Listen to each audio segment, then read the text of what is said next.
तो 27 महीने के बाद आजम जेल से बाहर निकले तो सबको लगा कि सरकार पर प्रताड़ित करने के आरोप वो लगाएंगे, पहले की तरह सरकार को घेरेंगे, सीएम योगी आदित्यनाथ पर भी बोलेंगे। लेकिन 35 मिनट की प्रेस कॉन्फ्रेंस में आजम के तेवर बदले हुए नजर आए। बार बार कटाक्ष करने वाले आजम ने धीमी आवाज में अपनी बात रखी।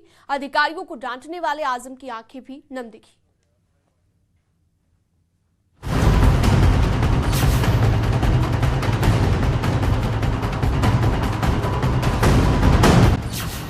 जेल से निकले आजम, जेल जाने से पहले गरम थे आजम। अभी सरकार है। हाँ सही बात। अभी मैं मिनिस्टर नहीं, अरे क्या और आचार संहिता हटने के बाद भी रहूंगा जब तक नई सरकार नहीं बनेगी। जेल से आने के बाद क्यों पड़ गए नरम? मैं तब नहीं मरा, मेरे चाहने वालों ने बहुत कोशिश की, मैं फिर जिंदा बाहर आ गया। आजम खान के पास जब सत्ता थी तो आवाज भी कड़क होती थी, रौब होता था और रामपुर में तूती बोलती थी। ये कलेक्टर से मत डरियो, ये तनखैया है, तनखैयों से नहीं डरते हैं। और देखें कई मायावती जी के फोटो, कैसे बड़े बड़े अफसर रुमाल निकाल के जूते साफ कर रहे हैं। कभी डीएम को डांटते हुए दिखाई देते थे, कभी एसडीएम को फटकार देते थे। 2017 के चुनाव में जीत के बाद जब सर्टिफिकेट लाने गए तो रास्ते में कीचड़ था। अपने ही रामपुर को कीचड़ में देखकर एसडीएम पर भड़क गए थे। इसीलिए हम लाए थे आपको ट्रांसफर करा के।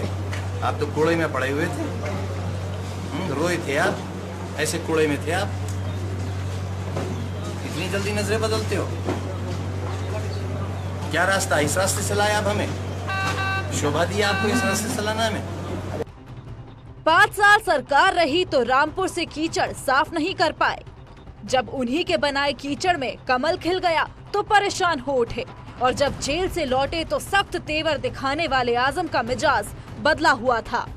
जिस तरीके का अंदाज होता था जेल जाने से पहले, क्या आजम खान का अंदाज वैसे ही रहने वाला है या आवाज बढ़ जाएगी आजम खान? देखिए, मैंने आपसे अर्ज किया कि मैंने 40 साल सोने और चांदी के कंगन हासिल करने के लिए नहीं की थी। न मेरे पास कोई बंगला है। जब ईडी वाले मेरी इंटरोगेशन करने के लिए जेल में 5 दिन आए और उन्होंने मुझसे पूछा विदेशों में कहाँ कहाँ आपकी प्रॉपर्टीज हैं, कहाँ कहाँ बैंक अकाउंट्स हैं आपके,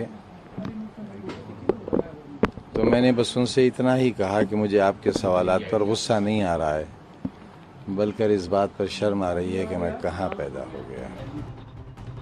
आजम खान जेल जाने से पहले किसी सवाल का जवाब इस तरह नहीं देते थे, इसलिए कई बार विवादों में घिर जाते थे। आजम न सिर्फ अधिकारियों को डांटते थे बल्कि नेताओं पर भी विवादित तंज करते थे। हमें एक योगी से बू आती है, हमें योग से बू नहीं आती, हमें एक योगी से बू आती है।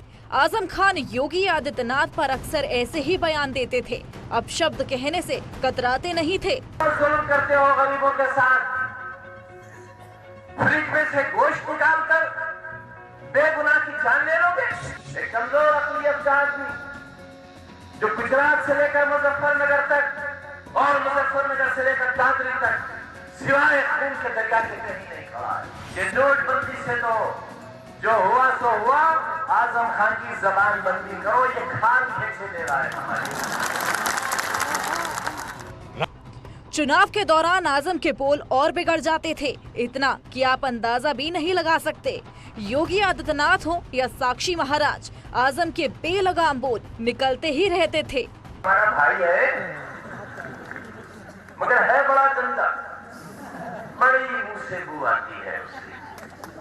महाराज है वो, साक्षी महाराज, बगैर सल्तनत के महाराज, बगैर फौज के महाराज, एक तलवार साथ नहीं। और महाराज गोरखपुर वाले भाई साहब ने हमारे,